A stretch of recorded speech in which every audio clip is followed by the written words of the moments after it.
Hello everyone, welcome to this video. Today I'm going to show you an interesting game that I played online against an international master. It was a bullet game. It was played during an hourly bullet arena, and the game was an interesting one with a strong attack, with both sides making mistakes, but unfortunately it was a win nevertheless. The game starts with e4, e5, bishop to c4, knight to c6, knight to f3, bishop to c5. This is a normal Italian opening. D3. Then I play knight to f6. My opponents play c3. I play h6. My opponents plays knight b to d2. Then I play d6. My opponent plays knight to f1. I move my bishop to b6. He brings his knight on g3. I shot castle. He moves his pawn on h3. I bring my bishop to e6, offering a trade, but he attacks my knight. I kick the bishop. He slides his back. I bring my knight on e7. Then he retreats his bishop on c2. Then I bring my bishop on g6. I shot castles, and this is where the interesting part begins. I bring my queen on d7. This is usually a normal attack, kind of attack on an Italian game. Usually when the bishop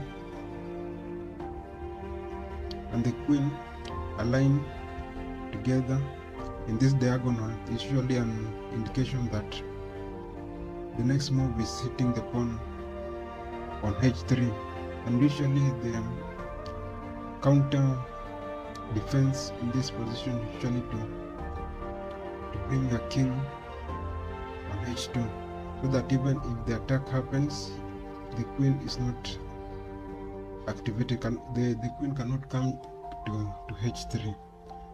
So during the game, my opponent missed the move of king to h2, and instead he plays bishop to e3, on which I took immediately on h3, and then he captured my bishop on b6.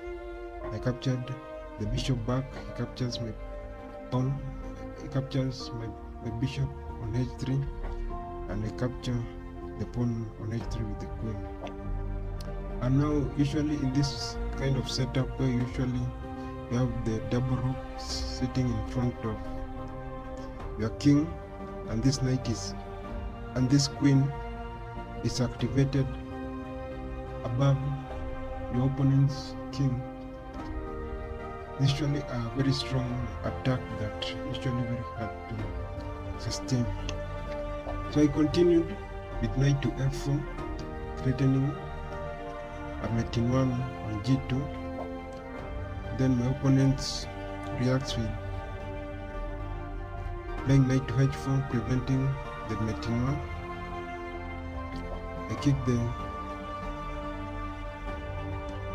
I played g5, kicking the knight. Then he activates his queen on f3.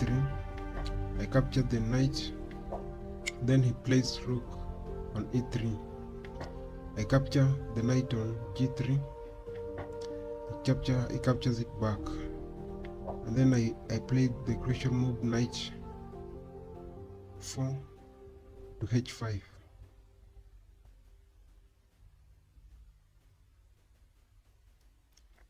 Okay, he moves his king to f2, and then I bring my queen to g4.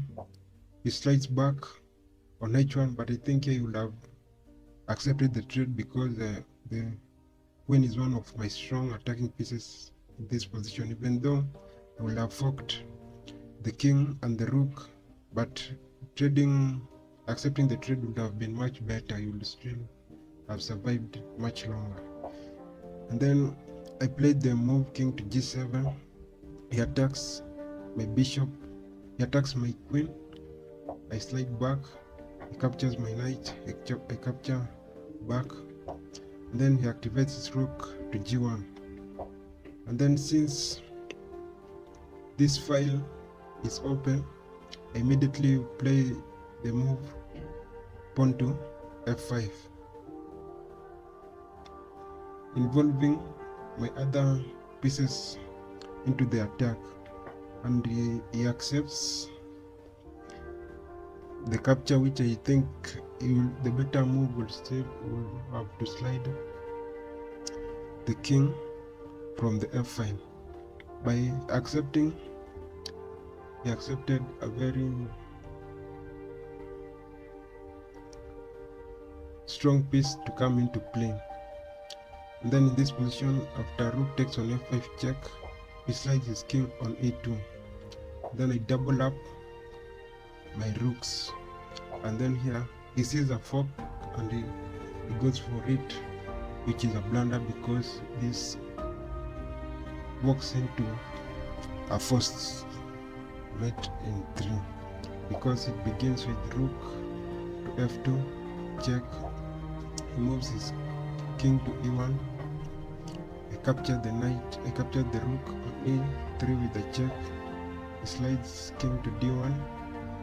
Then I deliver a beautiful checkmate in d2. It was an interesting game. It was an interesting attack that led to the checkmate. But I think my opponent would have prevented the attack. He would have